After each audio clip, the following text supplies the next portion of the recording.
G'day fans and welcome back to another exciting episode of DNA Reviews. And we're still here after 8 episodes looking at good old Andor, the Star Wars series that has set the world on fire, Mr. Aaron. How exciting is all this?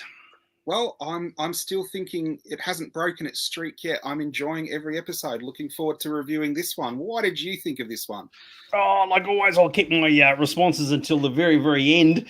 And it's very funny because, as we know, like today is actually Halloween outside, and it's all very, very, very exciting, very, very cool. And I tell you what, nothing scares me more, not just like going to good old Halloween and the trick or treating and the monsters and the pumpkin heads and all that sort of stuff and the skeletons and whatever. It's been stuck on good old Narkina 5. Oh, dude, this is one place that's going to give you nightmares. Absolutely. What do you reckon, old son? Narkina Matata. It's not a happy place, is it? This is an interesting one because, again, the series has taken another twist and we've got a new location and a totally different episode for a Star Wars show. We have indeed. As always, as you know, ahead of time, that spoilers are going to be included, as is often the case with these things. So if you haven't seen the episode, which came out like 5 6 days ago now, you're a bit behind the 8 ball. But of course, we are going to be nattering about the show in great detail. Now, it's worth noting, because the episode is just jumping everywhere, I've just put all these segments together, okay? So they're a little bit out of sequence, okay? Yep. So just keep that in mind, fans. So we kick things off. I remember last time, Cassian got arrested on the space Florida planet, whatever it is. And of course, without his trial is done and dusted. He's being sent away for 6 years. And one of the first things we see is that because there's an increase in prisoners, means obviously there's a lot more going on in transports. And I don't know, this looks like an auditorium sort of thing, doesn't it? Where people would be sitting up here watching plays or something going on down there. So I'm not entirely sure what this place would be normally, but I thought this was quite interesting because in the end it was like a bus ticket. It's like, where are you going? Oh, you got to go this way. Oh, you got to go that way. And of course, he's got no idea what Narkina 5 happens to be. So how'd you find this as to kick things off, Mr. Aaron? I thought this was interesting and a really good visual because it almost looks like an old Roman or Greek amphitheater where people would go to listen to lectures, and you can see that the Imperials have turned it into a docking station for prisoners. And I thought it was just a really good image of how democracy has fallen and the Empire is oppressing everyone in all the different locations. Just a little thing, probably I'm thinking too much into it, but that's what I thought when I saw that. Everything means something, and this is funny. This harks back to what Edie said about Cyril, our last episode. Everything has a purpose, and so if you're reading something into it, chances are you're not the only one who's done that. But I looked at that. I couldn't think of the term, but it does remind me of sort of an amphitheater. Chrissy mentioned that on Sunday, I heard a review on Andor and Vision Australia Radio. They weren't impressed. Well, they are a radio station. Maybe they couldn't see anything. So. Joking, of course, but yes, they didn't like it. As we've said, and we've said this multiple times, it doesn't impress everybody, right? It's not everybody's cup of tea. So, and as it was, Tales of the Jedi, the animated series, came out on the same day that this episode came out, and some people will sort of gravitate to that. All power to them. If you love it, awesome, and if you don't, so be it, Jedi. But for some people, it is pushing a lot of buttons, and I guess that they're the people we're sort of aiming for in this particular episode. I thought this was interesting. So you get on the ship, they get all locked down. Of course, we're looking at it from Cassian's point of view. He does no idea where he's going, what's going on. It's kind of freaking the poor bastard out a little bit. You've got to kick your shoes off. I thought this was quite cool. Keep everybody barefoot. It's a bit of the Die Hard moment. And I did find it interesting. It's like, pick your favorite hush puppies. There's like all these different brands of shoes. What do you reckon, dude? Yeah, I did think, wherever they're going, there's going to be a lot of Lego on the ground or something. But I thought that was actually quite funny. And of course, as we see later on, the whole thing with having no shoes definitely puts people at a disadvantage. Thought last week's episode was much better. Yep, that's I completely understand that. So it's all depends on what you take out of these particular episodes and what you're dialing into and what you're sort of working towards. Don't forget, the story is slowly going places. And when things do happen, you've been waiting for, and you go, been waiting for weeks for this to occur, and we're finally at that point. I love this, right? We go over to, so that was the bit on the ship with the guys. We zip over to where poor old Cyril's hanging out. I just love this imagery, right? Now in the widescreen, this was fantastic. The biggest cubicle farm in the entire planet. I thought it was awesome. And I thought, classic 1970s monochrome screens, and this is Cyril's life at the moment. How good is this, dude? Yeah, it was interesting. I thought the jumps between Cyril and the prison almost there was not much difference between a free citizen in one of these farms that's doing the data entry and the prisoners that are doing manual labor. It's very stark and very repetitive. That's exactly what it's intended to be. It's saying, well, Cassian's in jail, but to a degree, Cyril's in jail as well. Yeah. And they're both leading very, very sort of unhappy and stressful lives, which you are right. So it's an interesting sort of contrast to say, and it happens later on too with another sequence, which I'll point out. But yeah, so Cassian's having a rough trot of it, but he's not the only one. But in Cassian's case, of course, he's in jail and he can't do anything about that. I love this, right? We actually saw a shot of this. I didn't put it in. I said, having these guys appear, the ISB, right, it invokes what, if anybody who's worked in a cubicle farm, it's called the meerkat syndrome. Everybody sticks their head up to see what's going on. And there was a shot of it just before this one. I didn't put the picture of it in. Everybody goes, oh, what's going on? Oh, the managers are in town. The bosses are in town. Oh, got to stick their head up and have and check it out. And that's exactly what happens. And I thought it was so interesting. One, it's lucky Cyril, who's sitting right here, is right next to the walkway, because had he been down the back over there, would have taken these guys half an hour to get to him. And I did find it interesting that when these guys turned up, is wearing the corporate attire of the galaxy far, far away, the double-breasted sort of jacket folded over there. He's got a belt there. He's got his tie on. How good was this? This is lucky Cyril. But yes, I thought it was interesting as well, because we did speculate last week where his sort of project supervisor looked like he was wearing a suit and tie. Obviously, he is meant to do this. When you saw this, you're like, yeah, that's the Star Wars version of formal workwear. Yep. That's right. You know, forget about colors, forget about like ties that have different shapes or whatever. You're going to look boring intentionally.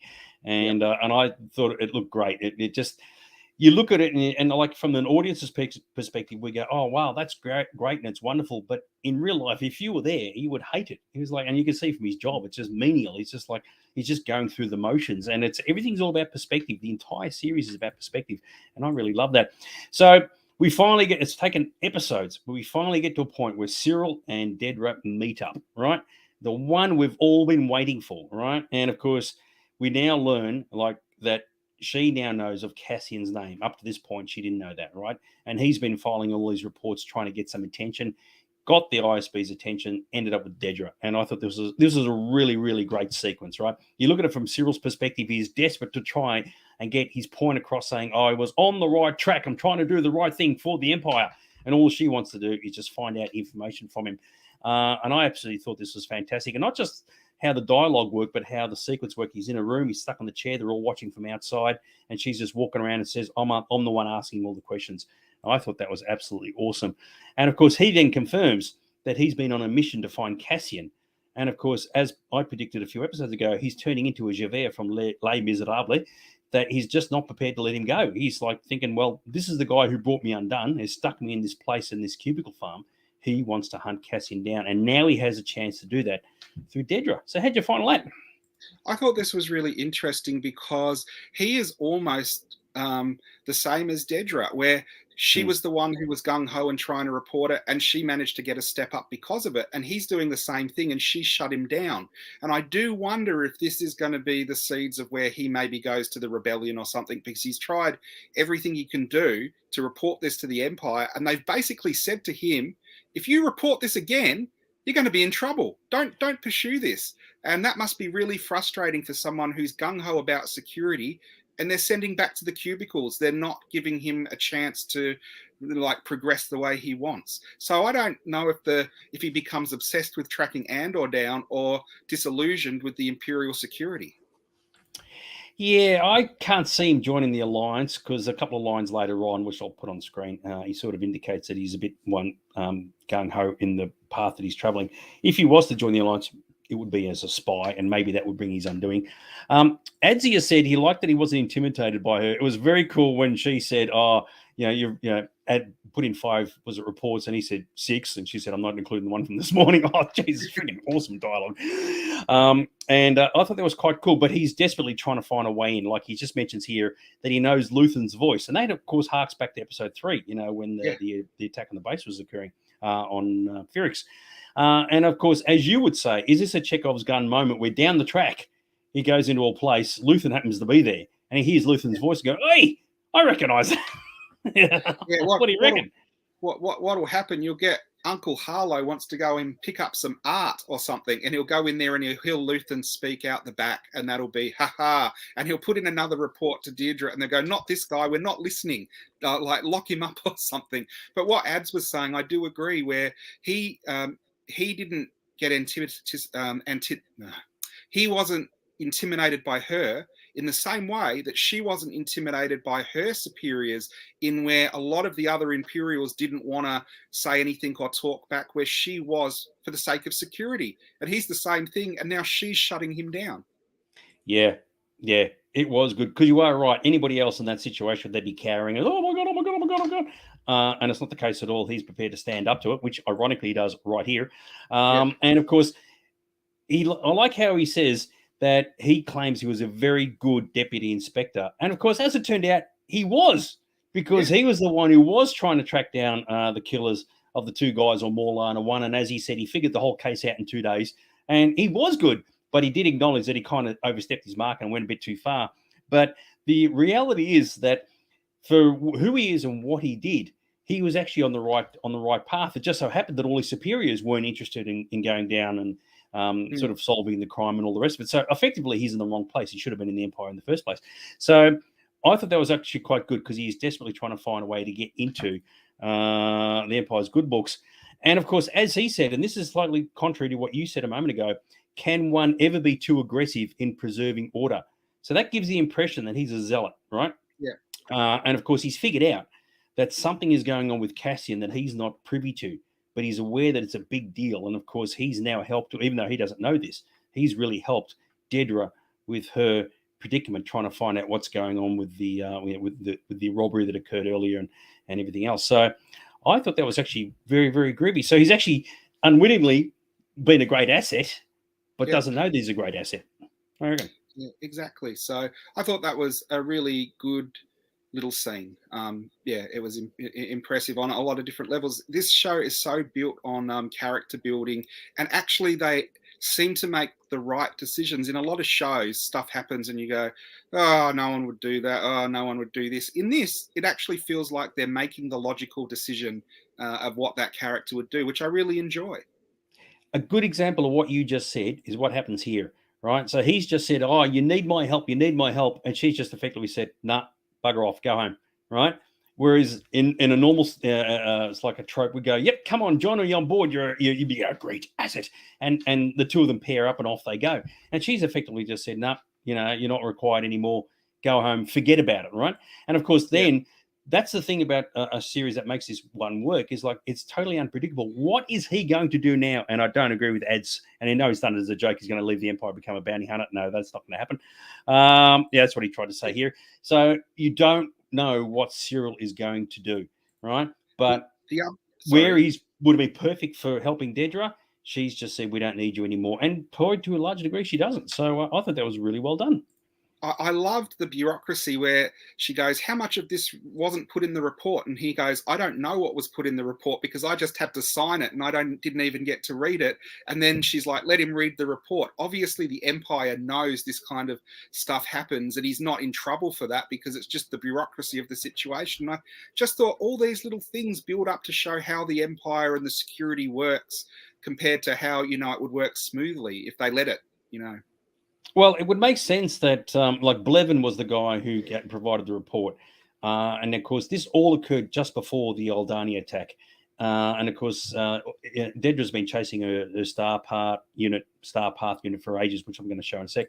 And it would make sense that something occurred on Ferrix. Nobody really gives a shit. Just sign the report. Don't even bother reading it. You're done and dusted. Not realizing that Blevin has done himself no favors by doing that. So, but, yes, it is one of those things where they just say, you know what, it's just a matter of process. And in fact, ironically, if you had gone back to the original first episode of Morlana 1, the original commander, one who didn't really care about anything, he could have done something similar. Said, oh, the two guys got caught in a bar. They had felt death by misadventure. Here, Cyril, sign this. Don't even bother reading it. Just sign it and file it, right? So the principle's the same on both counts. So one echoing the other. So, yeah. So we end up in the ISB security briefing room. And, of course, this time Yularen is now with us. And it is back to where it all began. If you remember, this storyline has all started with the Star Path unit, which is right there, right? The one that Cassian stole. and Dedra realized that a few things had gone Wookiees over the past year or thereabouts. And this is now saying that it was recovered about a month ago. So we now know that this entire series roughly runs with the same time that we've been watching it. So because you can't tell, like we had this scenario where Cassian was on the pleasure planet, but we didn't know how long he was there for, right? So we now know that from the first episode to now, it's only been a few weeks. So I reckon that was just subtly put in. It was just one of those things. But, when he was on that planet, he was with a lady in the shower and all the rest. We thought, how long has he been there for? Months, years, decades, whatever. And it turns out he might have only been there for a few days, if not a week. So it's just one of those little things I thought was kind of handy. So, yeah. No, very cool. And it still looks like the inside of the Epcot Center. Oh, yeah, it does. It looks fantastic. Now, I like this one. Yularen looked totally disinterested in what was going on, but he was listening. And I thought maybe he had a chat with the Emperor, because I forgot to mention it in the last episode where he said, I had a conversation with the Emperor last night. Maybe he had another one, and the Emperor's not the happiest camper in the world, and Yularen's sort of kind of getting his head kicked from here to Christmas. And maybe he's just like, I'd rather be somewhere else. Yeah. I did think how I love the dialogue as well, where they're like, that's quite a shopping list of stuff that you want there. What justifies you asking for all of this? And then the different layers of people championing her and her. There's the sort of just, it's all done by raised eyebrows and gestures, which I really love.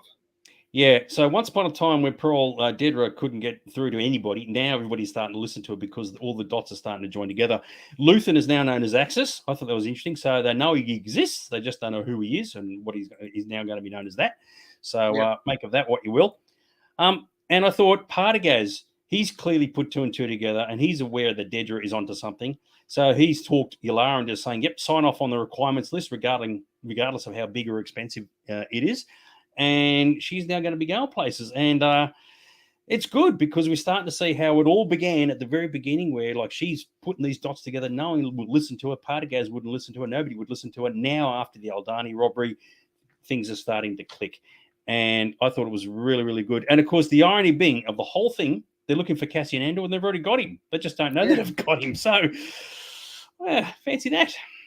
Yeah, I do wonder where he's got his wealth hidden, that they can't trace it or work out, like someone who massively put a big deposit in the Galactic Bank or something like that, or where that physical money is actually hidden, where it's safe. But I don't know. Well, it's a good point, because he had his apartment on the other planet, Nemos, whatever it was called, and he's just been arrested and chucked in jail. So wherever it is, I mean, it could have been just hiding in the suitcase above the shower for all we know. So, you do know. And maybe the lady who was there just said, I wonder what's up here. Oh, beauty, there's all this money. The guy, my hubby's all done. He's done the walkies. We don't know where he's gone. So it's like, I'll just take it off.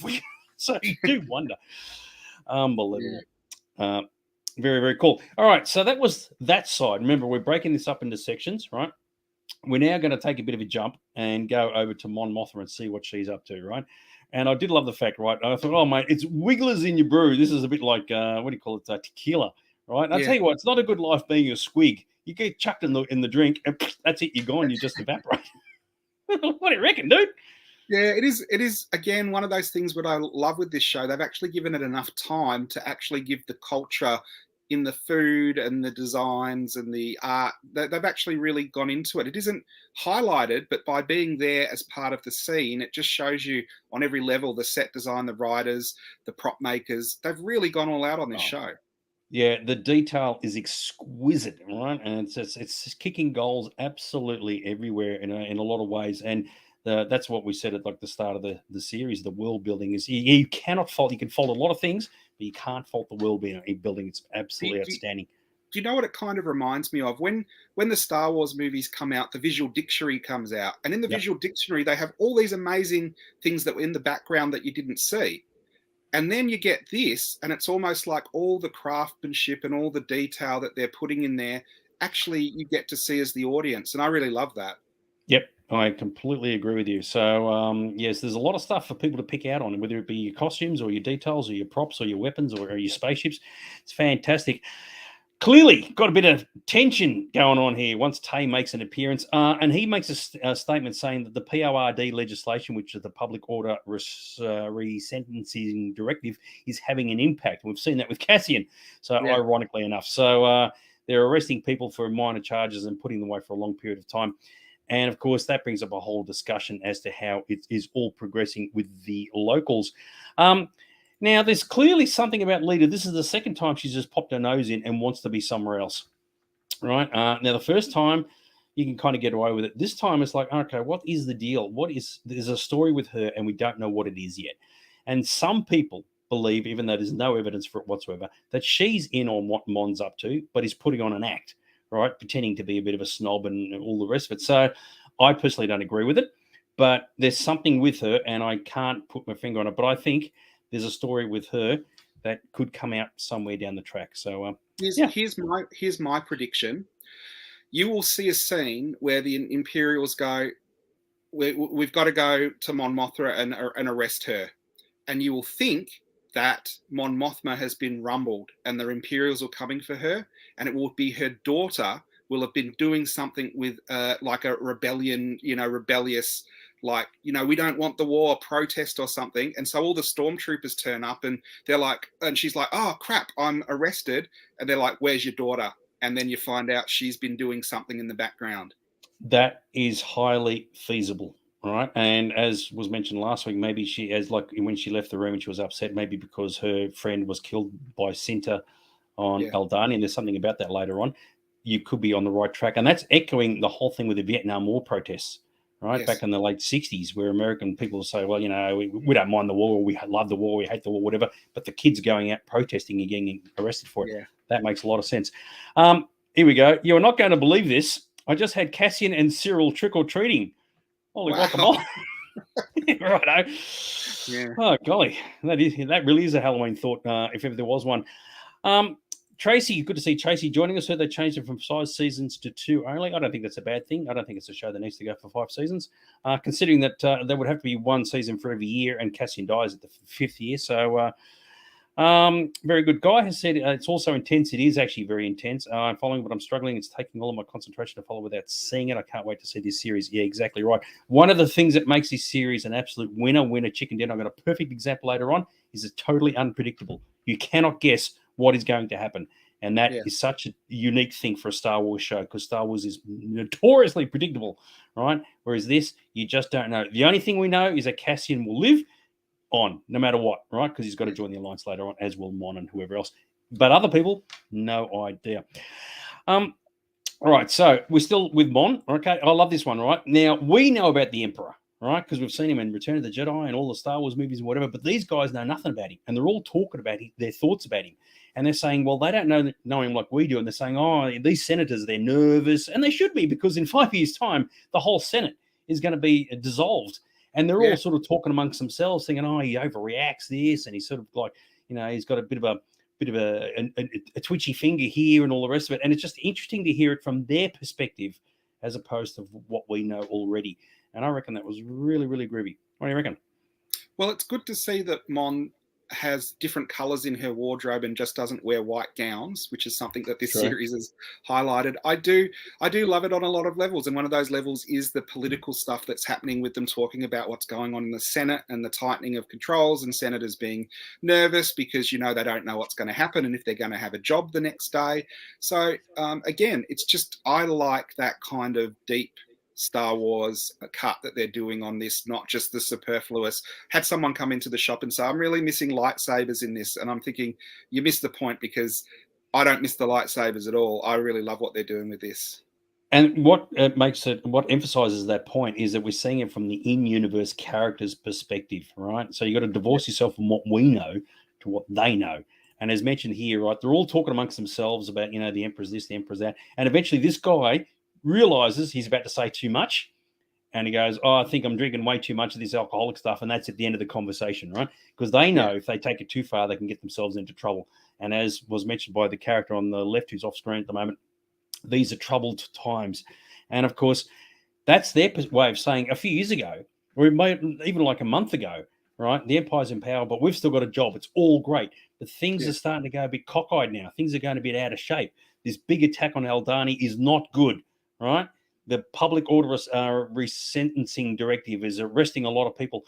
These guys are now shitting themselves, and you are right. Whether it's them themselves personally, or maybe people they know, their brothers, their sisters, their uncles, or aunties, You just don't know, and that would put a lot of people on edge, and that's absolutely spectacular. So, yeah, very, very Yeah. cool.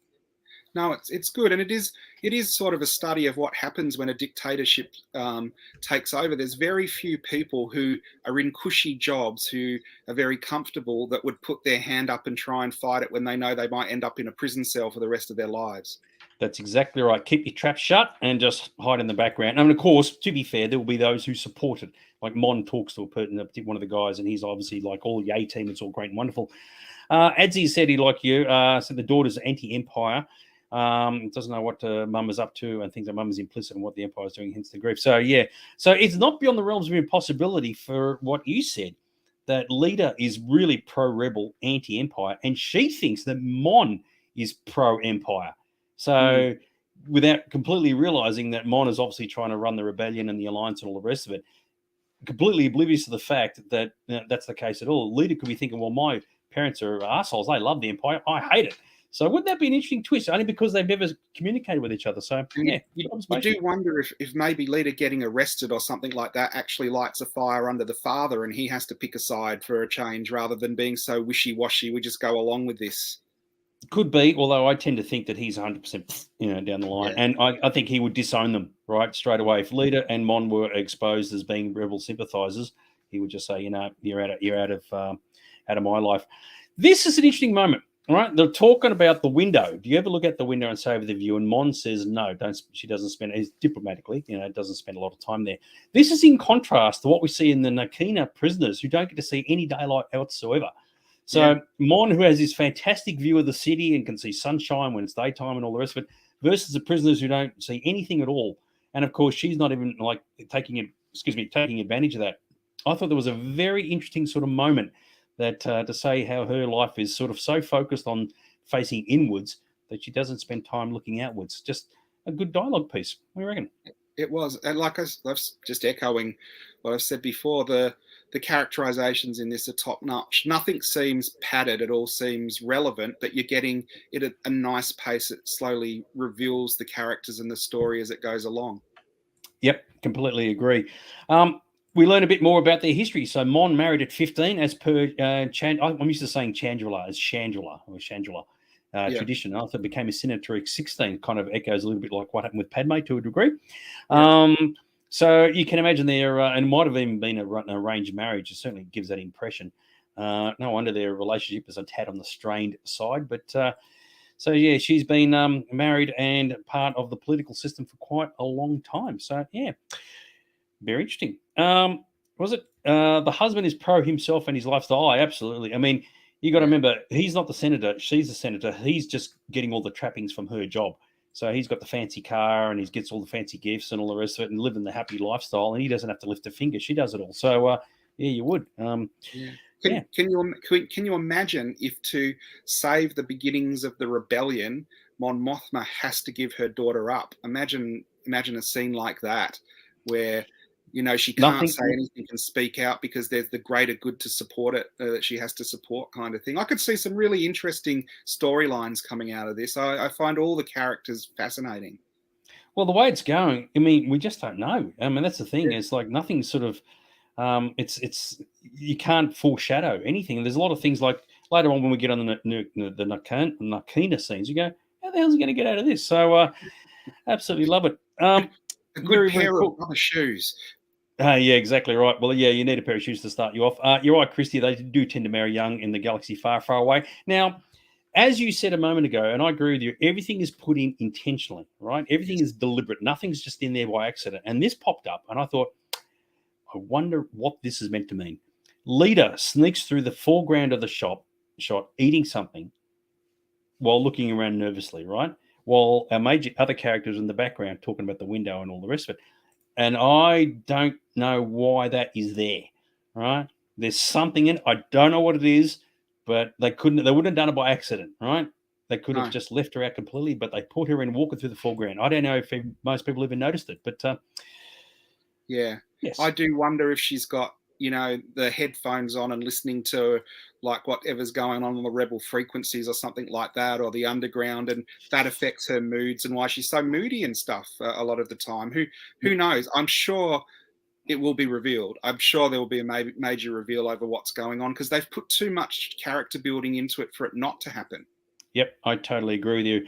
And of course, at the end, we discover that good old parent doesn't trust Mon because she came over and said, "Oh, what happened to Tay?" Tay's sort of buggered off, and Mon's walked away looking a tad unhappy. Remember, she and Tay are trying to work at this whole financial thing with all the money being tied up and whatever.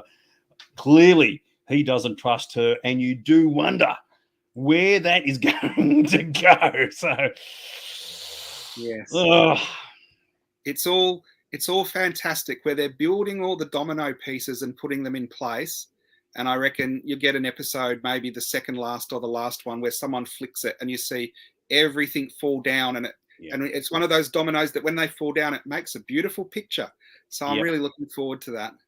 Oh, totally. Yeah, I'm with you. The sequences are just magnificent, and you are right. You just dial into everything, and you go, "This is really, really feeding my interest in the show more and more."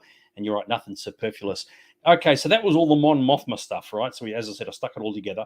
Now we're going to jump over to the crux of the story, which is good old Nakina, right? And of course, for those who haven't put two and two together, Nakina is clearly a moon, right? Which is very much like Yavin. Like Yavin 4 is orbiting Yavin. So therefore, Nakina 5 is probably orbiting a Nakina, if you can get used to that name. I agree with Mr. Daniel. The style of the Imperial prison should be used here. He's the one here in real life.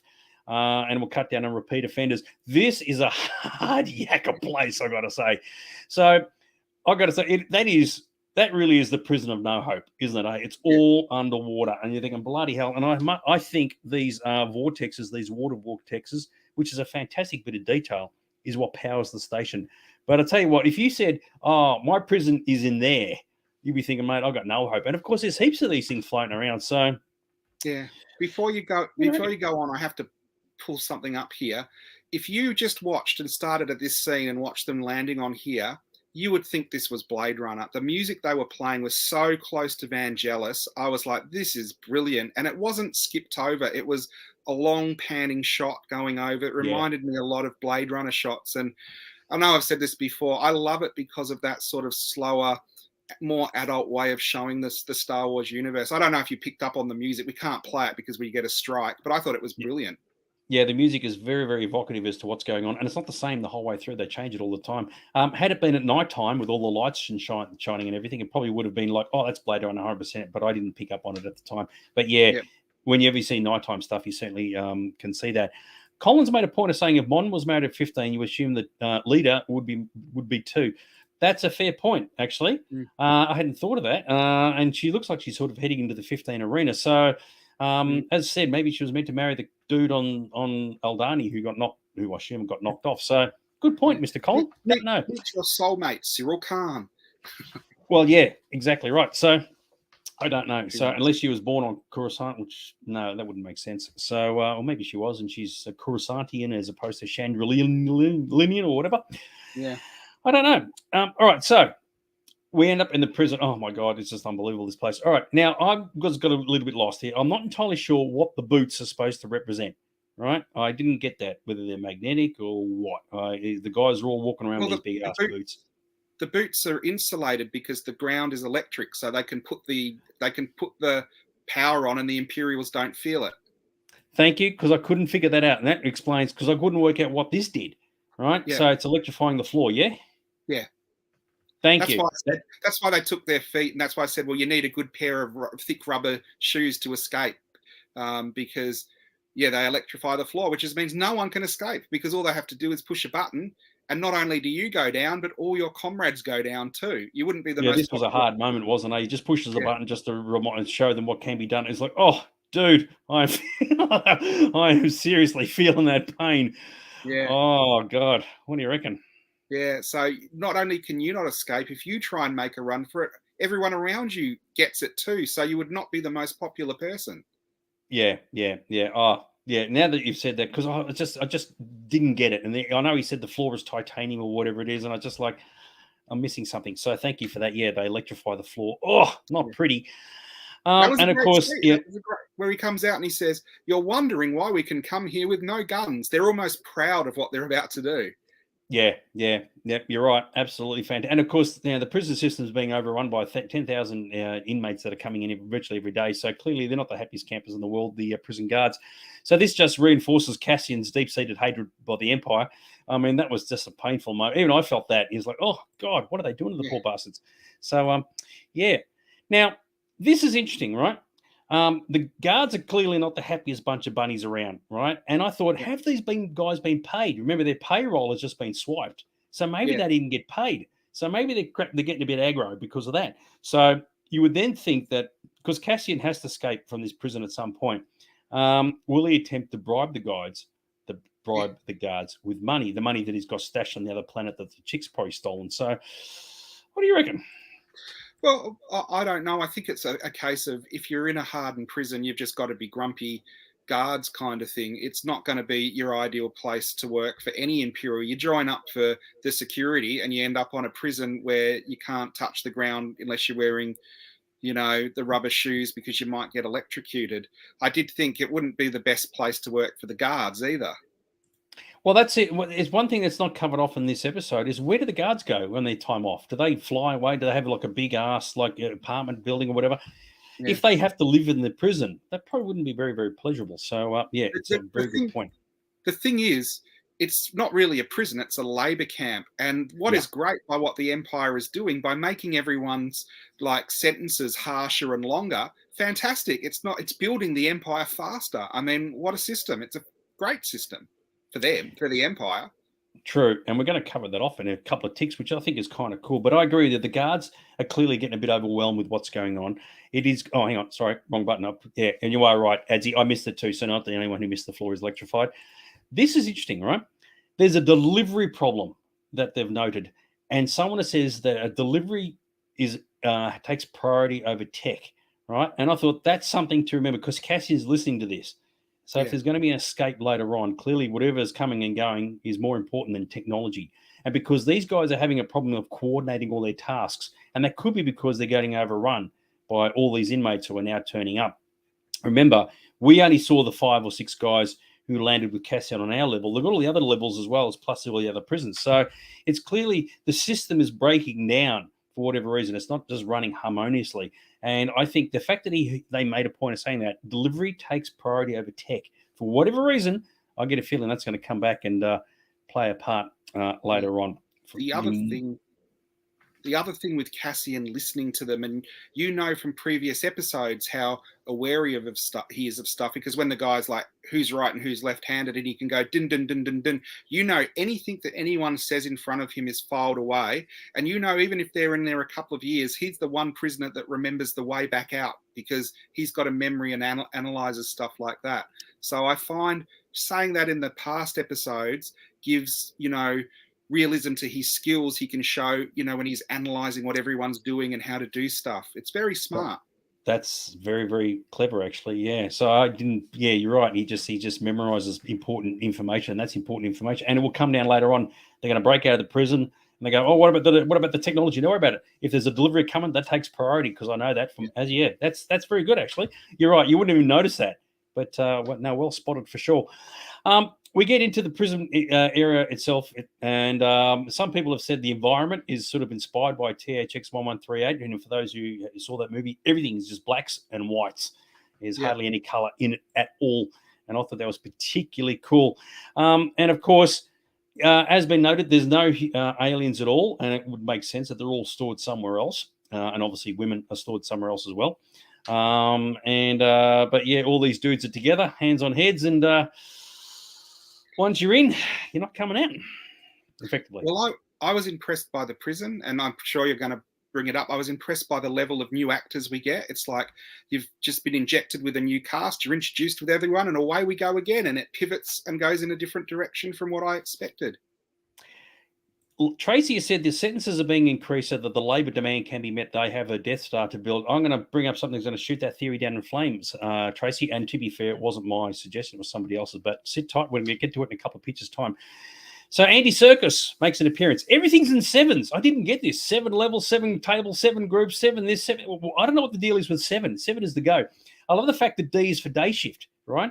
How would you know Yeah. if you're doing day shift or night shift? You're inside the whole time. I thought that was quite interesting. And you're working for 12 hours, which then makes Yeah. you wonder, what do you do for the other 12 hours? I mean, you sleep for 8 or 9 or whatever. What do you do for the other 4 hours on top of that? So I thought that was interesting. Now, some people have tried to draw bows, saying that because Andy Serkis played Snoke in The Force Awakens, The Last Jedi, that there's a link between this character and that. I don't think so. They just happen to use the same actor. But I thought, mate, how would you be? You're in there, 7777777. You're at table 5. Off you go, son. Don't even think you're going to get out. Oh, well, there's a line from The Wedding Singer, and I don't. You never know if they were having funny, but in The Wedding Singer, they go, "You wouldn't want to be the rejects on table 5." So I thought of that straight away. Love it. Adzi saying Becca's suggesting they're making TIE fighter parts. Keep that thick. It's 2 slides away, right? So don't run away from that. The uniforms of the prisoners wear are similar to the uniforms used in the factory on Lothal. Okay, I didn't notice that, but that's a good observation. And of course, the key thing is all levels are competing with each other, right? And they're all sort of like, you get benefits if you win the competition, whatever it is they're doing. Did you hear the voice of the announcer? That was just so like unusual. It was like an AI type of voice. It wasn't a typical human voice. I thought that was really quite disconcerting. What do you think? Yeah, I thought that too. I did think it really harked back to what they were saying with the natives, saying we give them so many choices that what they originally wanted wasn't on the table. Here, they give the prisoners so many things to do and compete against each other. No one's going to be thinking about escape because they're too busy like working against each other. I thought this is great, you know? Yeah, exactly right. All right, so this comes up to the point, what the hell are they building? And someone's come up with this. It wasn't my theory, but I think it's a great theory, right? First thing, you're right. They're building parts. I thought this, they're building parts for starships or the Death Star or whatever. Someone has suggested that what they're doing is they're assembling all these parts. This dude puts them in a thing, they get sent somewhere else. Where they get sent is a few levels down and they get disassembled by another team, right? So they themselves, their competition is to take them all apart, right? Then those parts are sent back upstairs to our guys who reassemble them all over again. And what it is, as you just said, it's keeping them busy, keeping them occupied because they've got no idea what these things are or where they go. So can you imagine the entire process is designed to say, you build it, you disassemble it, you build it again, you disassemble it, and you keep going and going and going and going. And I thought that's a fascinating concept where you're not actually achieving anything, but you're keeping everybody occupied rather than having them sit around thinking about a way to escape. And I personally think they're building parts for something, but the theory behind it is ingenious. Dig a hole, fill a hole. What do you reckon? Well, there's 2 ways that can play out. If that plays out, Cassian works that out and starts putting scratches on the parts, and then when one comes back and has a scratch on, everyone tumbles. Or it's the massive core for the Death Star gun. I hope it's the core for the Death Star gun or something like that, though. Yeah, You know? I think so. I think it is for the Death Star as well, actually. And you are right. You would find a scratch on it and go, hang on, I saw the scratch earlier. Ads are saying they're welding parts together. Don't forget, this is the galaxy far, far away. If you've got a tool which is a laser beam to weld parts, you can use another laser beam to unweld parts. Remember, if it was sent somewhere else, they'll be saying, well, this is the thing. You got 20 minutes to take it apart, put it back together again, and that way you get the bonuses, right? And then we go, I don't even know where this part even came from. It just come from a different planet. So it's an interesting theory, and I agree with you. I think they're building weapons and parts for ships and whatever with the Death Star. But something to think about. For those who didn't pick up on it, so when he gets to table 5, he's introduced to all the guys around the table, right? All these names you're never going to remember. One you will remember is Melshi, because Melshi pops up in Rogue One. And he's a buddy of Cassian. So they're obviously going to escape, both of them, right? Because both of them die in Rogue One. And it's particularly cool. So it's the same actor as well. So how good is that? I thought like I said, I thought the whole thing was pretty cool. It was an episode where I didn't see this coming, and I did think it looked a bit like THX as well, and I did think it was oppressive. And when it's stark white, you do wonder, how do they sleep? Do they put the lights out, or what happens? I thought the actors were great, and I don't know if you've got a picture of him, but you've got that older guy who's a bit of the weak link in the team, and he is a great British character actor that usually turns up in a scumbag role in a lot of stuff. And I thought, wow, they've really put a lot into the casting and the characterizations of this. So again, I'm still loving it. It hasn't broke its run for being a fantastic series for me yet. Yeah, in a normal prison show, the old guy would be the one who can't put the. Remember, he's struggling to get the bid in, right? And I thought he's going to fumble it and drop it, and they're going to lose and whatever. And then suddenly he gets dragged out, and you never see. It's like, it's not going to end well for him. So, but and so far it's all a team effort. They're all doing quite well. But yes, you do wonder, it's like, how long has this dude been here for, and how long is he going to be here for? Ads has said it looks like something for attached to solar panels to the TIE fighter. It could be, right? We just don't know. Logically, they would be building something for the Empire. It would make no sense to disassemble it and reassemble it. It's like making number plates in our prisons here. Yeah. I like it. The whole competition aspect of it made me wonder if it was being broadcast as a reality show. Oh, I hadn't thought of that before. So yeah, that would be funny if you see all the number plates going through, and then you see Vader rules, and you know who that one's done. yeah, exactly right. The Emperor sucks or something. Beautiful imagery, and this is still on Cassian's first day, right? How's that for a look of utter hopelessness, right? Yes. He's like, this dude, you're thinking, mate, I am screwed. And even as you watch this, you're thinking, how the frig are they supposed to get out of this place? It's like, bloody hell. And it's like, oh, dude, you are so juicy fruited. Now, we know he does get out because he has to. Yeah. But you look at this and you go, oh, dude, you've got no hope. And no wonder the guy looks like he wants to off himself. So, yeah. Well, I think the great thing about this series is it's been given enough episodes that you've done not the Magnificent Seven or the Ocean's 11. You've done the whole go in, rob something. Now you're doing the prison break ones, and it's going to be, it's going to be a Shawshank Redemption level thing, I'm sure, from this, because it's so adult. So I'm really looking forward to how they get out, because it'll be ingenious. It will. Yeah. So a good important point here is to say, regardless of how you incarcerate people, regardless of how hopeless it looks, they will find a way to talk with each other even when they're not supposed to. Now, Collins pointed out to it. Did you notice that two of the inmates were using sign language? And that, we know, is from this sequence here, right? So, and there is a network in place, so they can't physically speak, but they can use sign language. And of course, Cassian picks up on this. And you're thinking, okay, there's something going on that we don't know. Regardless of how bad their situation is, something is happening. And I love the fact we got to see all these levels, and you get to see all the water in the background and everything. Oh, mate, absolutely spectacular. And you would think, if you're a guard working, you're thinking, oh, yeah, the prisoners have got no hope of escape. I mean, we electrify the floor, as you said. But they're all working out something. So I thought this was particularly cool. And, of course, we get to the cells. And it's like we're hitting a few, like we haven't had a few firsts for a long, long, long time. Toilets get mentioned for the first time in the galaxy far, far away. It flips down. It's this part just here, right? And there's two people to a cell, and there's no privacy whatsoever. And I thought, well, where do they eat? And, of course, you just pull a tube out of this thing here. And, of course, you've got a tray and a spoon and whatever. I thought, that is fantastic. I mean, I agree with what Daniel said earlier. Imagine if real prisons were like this. You chuck a dude on the bottom, a dude on the top, you electrify the floor, give them no shoes. Mate, what could possibly go wrong?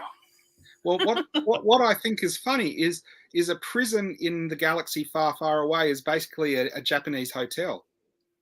Well, yeah, and love the fact that it's all sterilized. It's all white. It's all clean. Oh, love it. Didn't they mention a toilet in the Lando ship? Not that I can remember. Why would they have mentioned that? They did when the guy went to the bathroom in the first episode. Oh, that's right. Yes. You are right. Yeah, I don't think they would use the word toilet. That was more implied than anything else, wasn't it? Yeah. I can't remember. He was definitely going to relieve himself, though. So yeah, you're right. But yeah, we actually get to hear the word toilet. And I thought that's interesting because it wasn't like a space toilet or whatever. It was just the dunny, the can, mate, the can. And as highlighted, if you're the victors in the competition, you get flavour with your food, right? So there's an incentive because everybody, army marches on its stomach. And I like this. Don't be pedantic. Of course we're pedantic. That's what we are here. That's what we're supposed to do. That's what these episodes are about. And so you can see that there's an incentive to sort of work harder and do what you got to do, even though it's 12 hours a day of just doing the same thing over and over and over again. And it's interesting that Tracy's commenting because she actually works as a prison officer in real life. So there you go.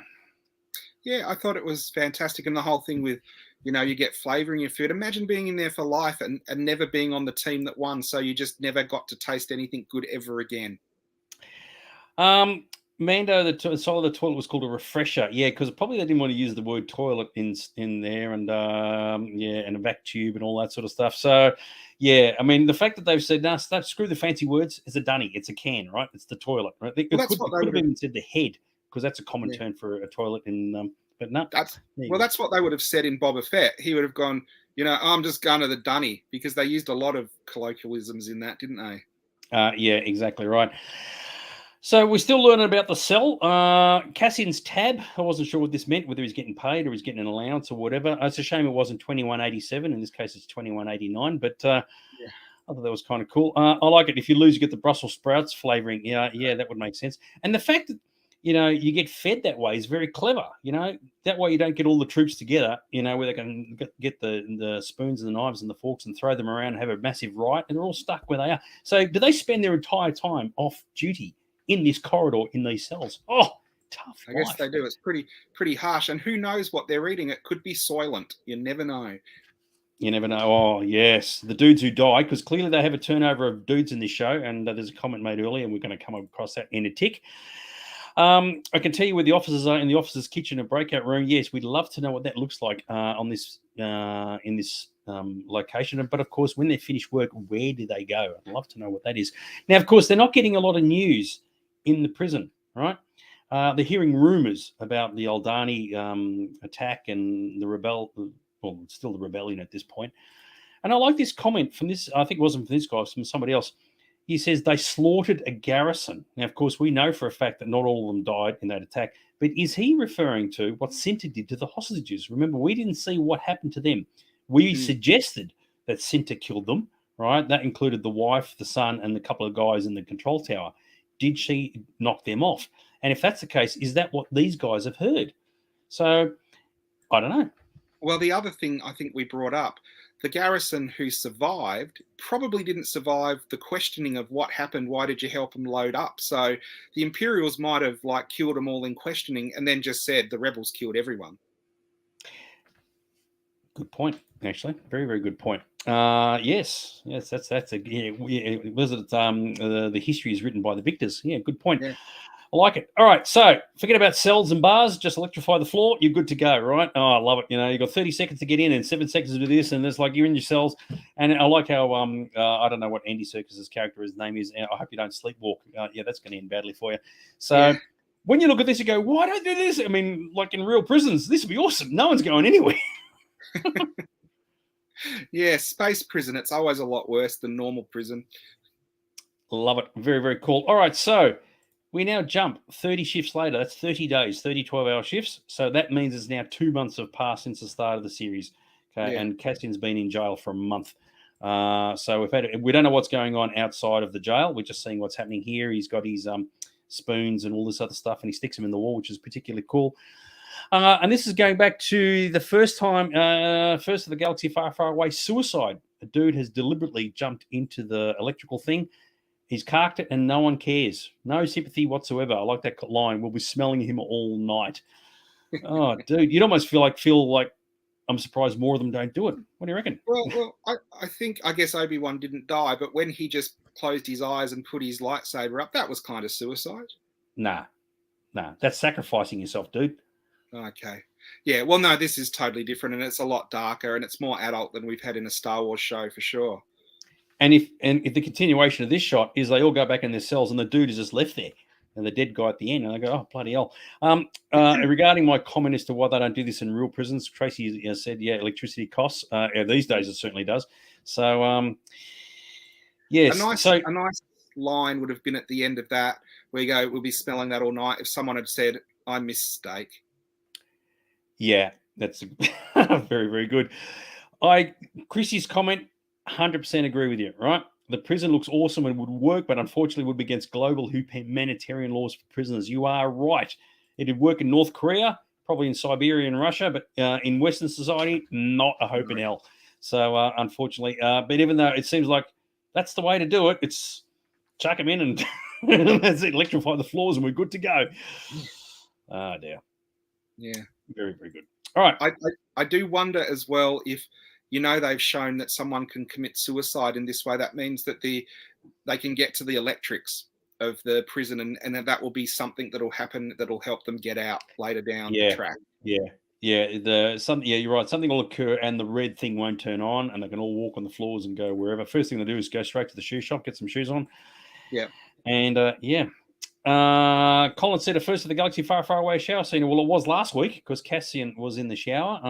Although the shower was running, he wasn't in it. But in this one, it was. They all I had a picture of it and took it out. All the guys all bathed at the same time, which I thought was kind of, well, makes sense, really. Just stick them together and off you go. Then they get the uniforms and they're off and running. So either way, as to how they're going to get out is anybody's guess, but clearly they have to get out. Cassian and Melshi at least have to escape. The rest is anybody's guess. And there's a lot of people in this prison, and amongst all the prisons, there must be tens of thousands of them, and some of them are communicating with each other. You do wonder where it's going to go. So, as I said, either somebody will try and bribe a guard, that's my theory, or something will happen somewhere. But at the moment, it definitely looks like the no-win situation for sure. Yeah.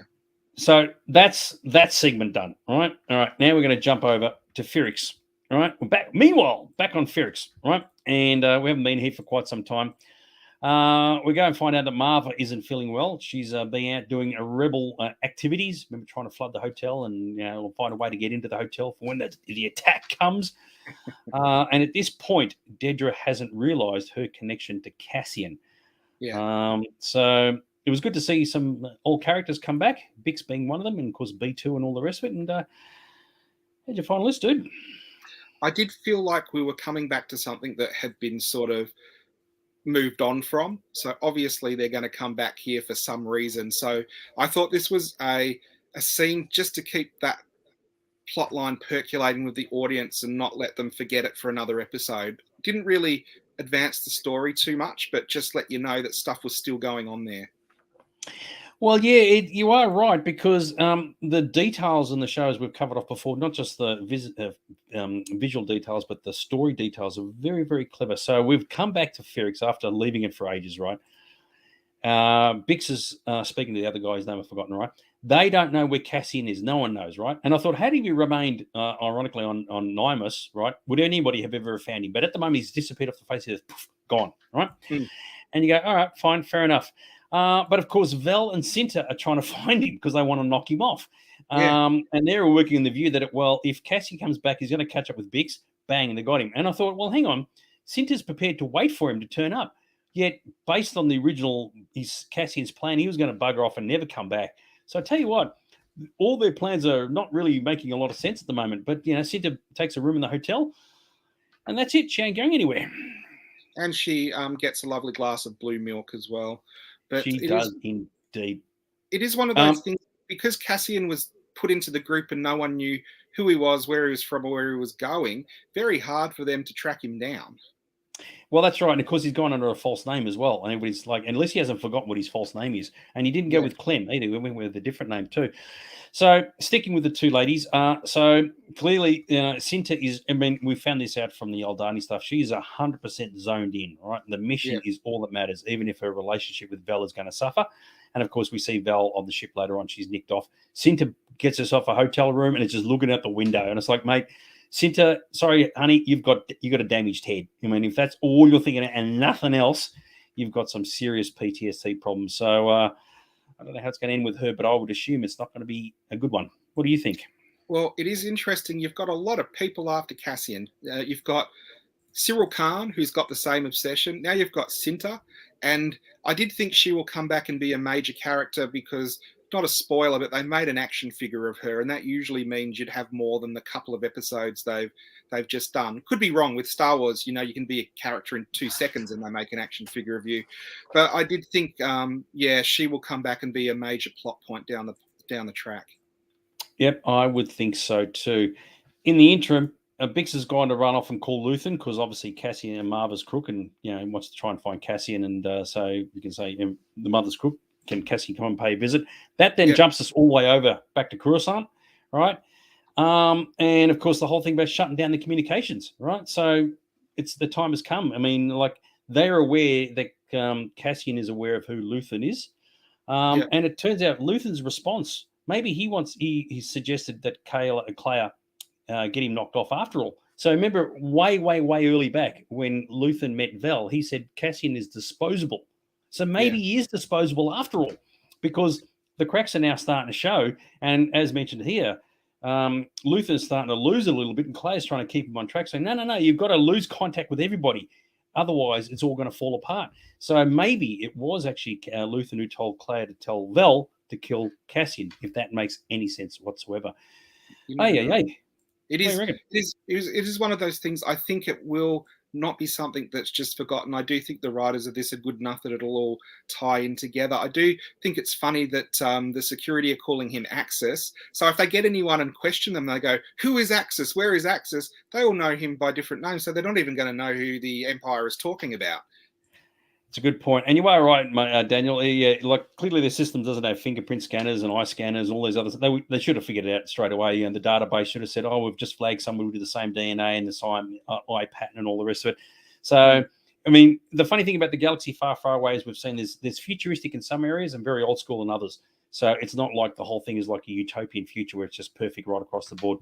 There are system problems, and of course, you're dealing with billions upon billions of humans, and the system, it might take weeks for it to sort of update itself. And if you're getting all these people getting chucked into prison, the whole thing could be, the databases could be crashing and all the rest of it. So what we have seen based on the conversations from like the guards and all the rest of it, nothing is foolproof. Everything is like got problems.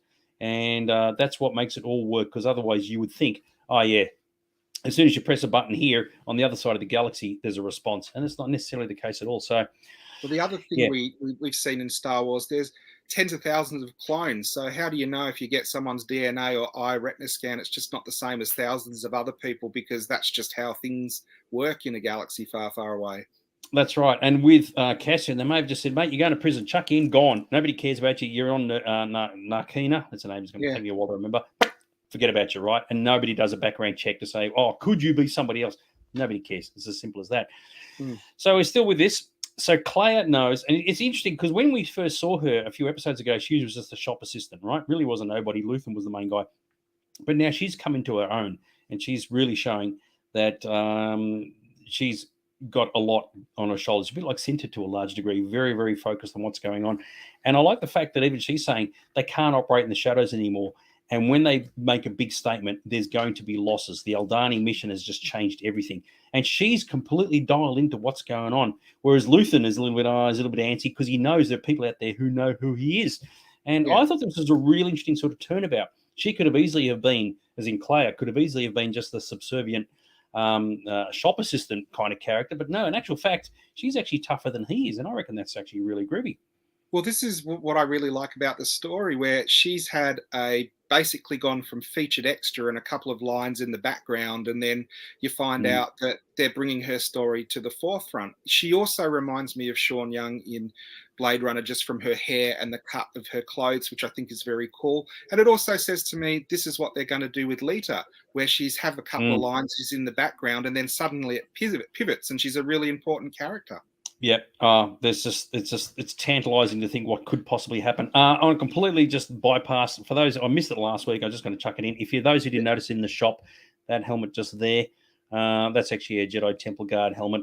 I think the headpiece is from something as well. Looks like something that Amidala would have worn, but I'm not entirely sure what that is. But I thought I'd just chuck it in for those who said, hey, why didn't I notice that last week? I actually did, but I forgot to put it in. So cool.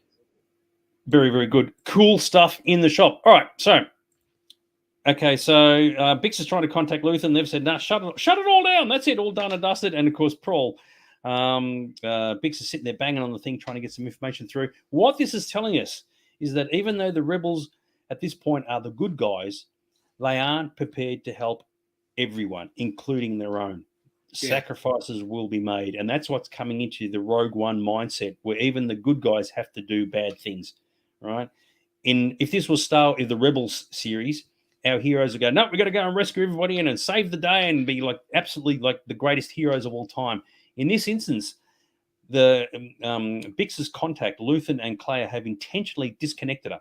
They said, nah, you're on your own. Too bad, so sad. You've got the Imperial presence on Ferrix. Whatever happens to you is not our problem.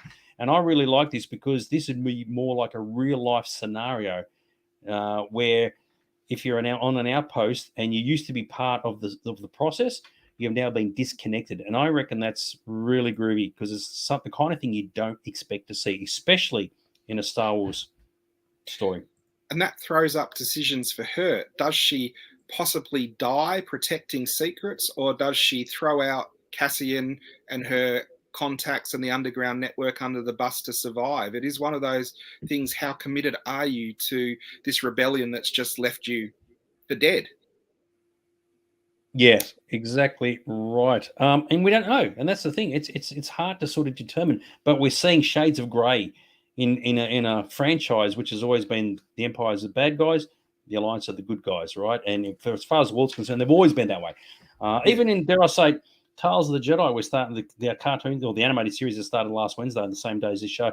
Even they're starting to show that there's elements of the Jedi who are just like a little bit left of center from being the good guys. So there's a different mindset for how the entire series is being, as in the entire franchise is being shown to how we used to seeing it, and it's a very refreshing change.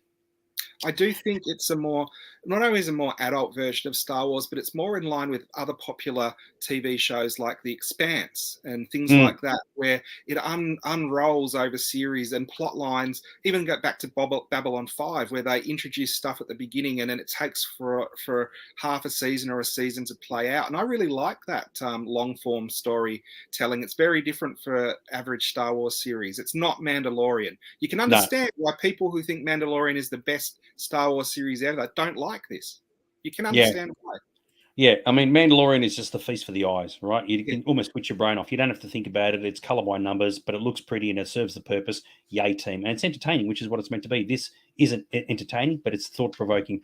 Colin made a point of saying that there was a Gungan shield from the Phantom Menace. We pointed this out about 3 episodes ago.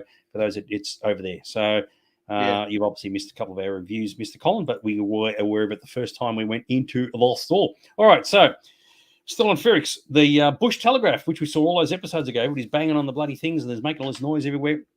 The troops are in town. They now know what they're looking for. And, of course, they discover Bix has been spotted by our guy who wanted to be known as the Prefect. This is something I was discussing earlier about, something that's unpredictable, right? Bix does the bolt. Yeah. In a normal Star Wars trope, she would get away, right? It's almost like the Raiders of the Lost Ark. The people come out and help her get away, just cover it up. Make it look like she was never there, right? And I thought, oh, she's done the runner, right? They're never going to catch her. Stormtroopers are chasing her and the guards are chasing her. She's never going to get caught. That is what would normally happen in a Star Wars trope. And in this case, she got caught. And I was so impressed by that because I actually thought, no, she's bolted. They'll never get her. And they did get her. And I thought, that is excellent. She actually got captured. And then once again, because one of the problems that a lot of Star Wars series has had is the showing that the Empire is basically inefficient, right? They're a bunch of friggin' knobs. They're useless. And in this, they're showing that that's not necessarily the case. If they got to go and capture somebody, they will capture them. And I really like that because I actually seriously thought, oh, she's gone now. She's going to disappear. They'll never find her. And they did. So there you go. And you know, she's not in for a good time now. She is the only contact that they've got for this whole situation. Yeah, so what they've done is they've captured the dude who had the son in the store, right? Bix works with that character. I mean, they've seen him, they haven't beaten him up. They've obviously been injecting him with stuff. But what it does show is that Dedra actually reveals her nasty side, right? Yeah. And we could have thought, oh, she'll be in a different room while the interrogation's taking place. She is clearly in a bad mood, right? And you can imagine, and you got to remember, over a month or whatever has passed since she started this investigation. She's gotten to Ferrix. She's found out about Cassian, worked out about the Star Path. She is not in the business of mucking around. This dude would have said, find Bix. Bix knows Cassian, and it's like, beauty. They got her, bringing her in. Oh, yeah. It is not going to end well for somebody. And, of course, Dedra is joining all the dots, right? After all these episodes, we're joining the dots. And it's absolutely fantastic. And, of course, the key thing is Bix knows who Luthen Axis is, right? And it'd be curious to see whether she reveals that or not. Now, of course, we know that Bix doesn't know where Luthen is. She just communicates on the thing which has been shut down.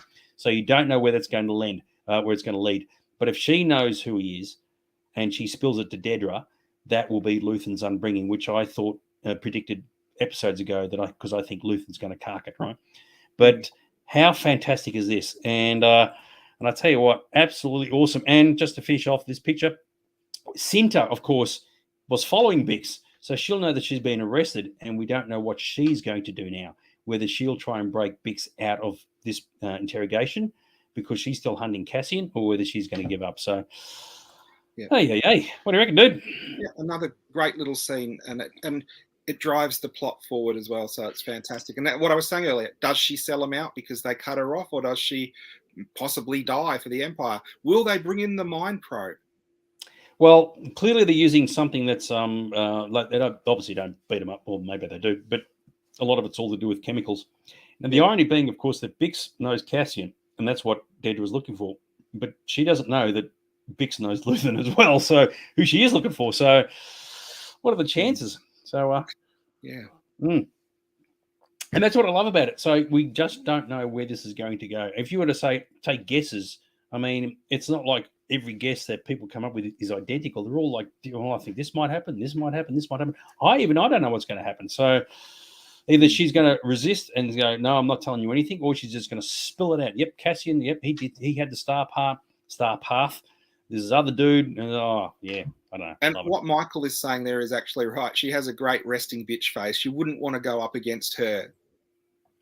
No, well, you can understand why she's so frustrated and so annoyed, because originally she was trying to go down this entire investigation, got all these knockbacks from Partagaz and whatever else. She's finally got the resources. She's finally ended up in Ferrix. She's clearly in a freaking bad mood, wants to find out this information. They're bringing the dudes in. And I'm very intrigued to see what happens. I'm assuming that, like, when they interrogate Bix, it will be with chemicals, mind probes, if you will, and it'll be just all the questions in the face, the lights on, the whole bit. Yeah. Very, very cool. And it's something you don't normally see in a Star Wars show, especially when you got females being interrogated. Like in The Empire Strikes Back, you didn't see what happened to Leia. You only saw what happened to Han on the scan grid. Well, so good. How far will they go with the depiction of interrogation and torture? Because they'll go further in Andor than they've done in any other Star Wars. Do you want to predict? Will she be beaten up? Will you see her with her head shaven? Will you see her in a back to tank recovering because they've done some nasty things to her? No, I think it's still the galaxy far, far away. They're going to inject her with something, I imagine, and she's probably going to have the sweats. She's going to try and resist, clearly. And but physical bashing, I don't think is the thing for the Star Wars universe. I can't imagine that happening. But typically, there's a bit of resistance by showing women being beaten up. But if it's a female beating up a female, even though I can't imagine Dedra physically smashing her, but it hopefully is an intense sequence, and because that will be a bit left field, and it may turn some viewers off going, no, now we're crossing lines. You've got to remember, in the first episode, you've got like Cassian, who's the good guy, shooting people point blank in the face when they're begging to be released. So I wouldn't put it past them. They've shown in the first episode where this show can go. Yeah, I totally agree with you. So, I think even they would be thinking, how far do we take it? So, because when you saw the guy in the chair, I mean, he didn't look too flash. No. So, yes. Very, very good. All right, so we wait and see. All right, so that's that segment done. And then finally, at the end, we see something we did not expect to see. Okay, Luthen's got in his ship, he's nicked off, and he's gone over to catch up with some old friends. So first off, we've got two tubes. This is from Rogue One, obviously, and you see an X-Wing. First time we got to see, I think, an X-Wing in this entire series. And Saw Gerrera, Forrest Whitaker makes a reappearance. How about that?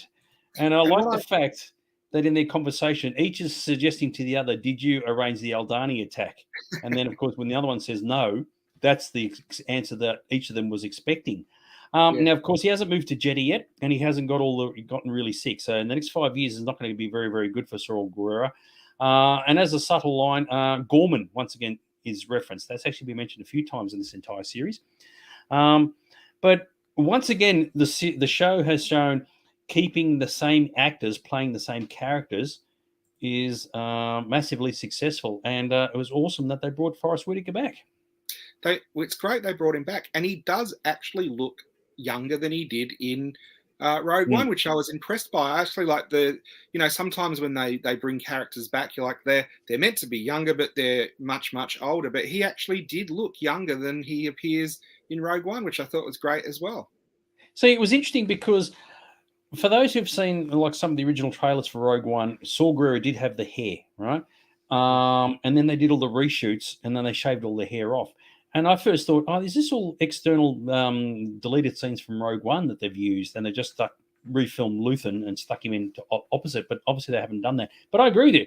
It works really well. And you can see, okay, if he looks this good now at 5 years before the Battle of Yavin, and by Rogue One, he's lost a couple of legs and he's breathing through the tube and something bad went down. Maybe that's why he ended up moving to Jeddah. So, Yes, but it was good that he made an appearance. And, of course, it's all wheeling and dealing, which is actually really interesting. Now, Ads has said that Dedra is going to have to need to wash off the blood of a nice white uniform.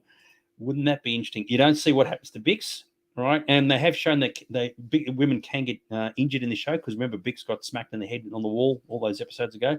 Imagine if that was the case. You don't see what happens to Bix. You just see the blood on the uniform. Oh, Jesus, imagine that. Yes, the youthful makeup is great. And of course, the key thing is that Luthen is the poor bastard is trying to form a single alliance, right? He's like effectively Mon Mothma's lieutenant. Mon's the senator in charge of things at the really, really top end, but Luthen is the lieutenant trying to make things happen, right? But there are too many separate factions operating alone. They just will not come together, right? And poor old Luthen's trying to organize it with Saw. Saw's going, nah, I don't want to deal with it. It's just not going to work. There's just too much unharmonious sort of sentiments here. And I thought this was a really interesting moment because as a viewer, you would look at this and go, well, they've got their money from the Aldani base. Surely they're all just going to jump together and yay team. But of course, that isn't going to happen. And of course, by the time Rogue One comes around, they're still not a happy bunch of bunnies. And I thought this was really well done. It basically takes the Death Star turning up on their doorstep to unite them, and there's people who still don't even believe it's true. So it isn't a surprise to me that they haven't all united as the rebellion yet, but you can see the seeds are there, and it's definitely going to dovetail beautifully into Rogue One when this finishes. Exactly right, and of course, what makes this work is that Saw is so focused on what he's doing that ironically, when the Alliance does come together, especially by the time Rogue One comes around, he won't be a part of it. Now, this is a beautiful link into Rogue One because even in Rogue One, Mon Mothma said that Saw's group are too extreme, right? They can't be part of the Alliance as a whole. So poor old Saw Gerrera will still be on his own. And that harks right back to what was happening in the Clone Wars, because in the Clone Wars, he was a part of the Andor rebels, and they were extremists, right? And that is just carried all the way through the Empire era to this point in this series and then into Rogue One. So the continuity of his character is just carried unabated. And because from his perspective, he's not interested in trying to work out deals and save humanitarian, like do humanitarian things. He just wants to kill the Empire, the bad guys. And we see that in Rogue One on Jeddah. So the fact that he said, no, you've got all these groups here, this group there, that group there, I'm just going to stay on my own. And of course, he's just going to be effectively ostracized from the Alliance that forms a few years later. And he won't even get to see the Alliance get formed because Jeddah gets destroyed, or the city does, and he does as well. So fascinating stuff. What do you reckon? Well, his group is more extreme, and we've seen this all the way through. And we talk about the mind probe and how terrible that is, but we see in Rogue One, he used the boogalay or whatever it is. No, it was the ball gullet. Yeah. Well, both the same thing, where you basically, it's a mind probe thing, but it's an organic thing. It mirrors what the Empire were doing with the rebellion, which is why maybe he was too extreme to join the rebellion, because they're more terrorists than a rebel group. That's exactly right. And that, of course, mirrors a lot of stuff that happens in the real world as well. Now, before I move on to the next section, that's the end of my slides. Christy, can you give me your crimson yawns, please? Remember, the more yawns, the worse it was. The less yawns, the better it was. And you were exactly right. It's the two sides doing exactly the same thing using different methodologies. And you'd almost argue, well, if you're going to get captured by one or the other, which one do you prefer to be captured by? The clinical Empire side or the really, really extreme Saw Gerrera side? But you are right. It's showing that the good guys aren't always good. And as we noted in Rogue One, Bodhi Rook, who's the pilot, when he gets captured, he didn't do anything. He surrendered himself. And you're right, they were automatically getting the ball gullet, sucking shit out of his head. And fascinating stuff. So, yes, very, very cool. So Christy has given us her yawns, and she's sitting on the wrong button. Sitting on the fence, 5 yawns, which means it's 5 out of 10. As I said, not sure if she liked it or not. It's a bit of a brain strainer on this one. Mr. Aaron, how did you find this episode, dude? I really liked this episode. I probably would give it an 8 out of 10 because I think it's a good, strong episode, but I think it's leading into better things again. So you can't give it higher because I'm anticipating what's coming next. Well, it's very funny. This afternoon, I had to watch it a second time when I'm doing the slides. Even I thought 8 out of 10. I love it, but I thought the prison stuff was probably just a fraction too slow. It's like there's a little bit too much going on. I mean, when they're building all the machine, I thought, yeah, it's just taking a bit too long. it needs to just move an extra gear or have something happen. And having Bix get captured was really groovy. And of course, we have to find out what happens with Cassian in the prison. But yeah, I was going to say 8 out of 10 as well. So, but the quality is outstanding, and there's a lot there to digest. And there you go. Another great episode where we basically agree with everything we've said with each other. It was kind of funny, right? I watched this episode, and because I watch it with headphones on, so I hear everything properly. And then I watched Tales of the Jedi after that. Worst mistake I could have made.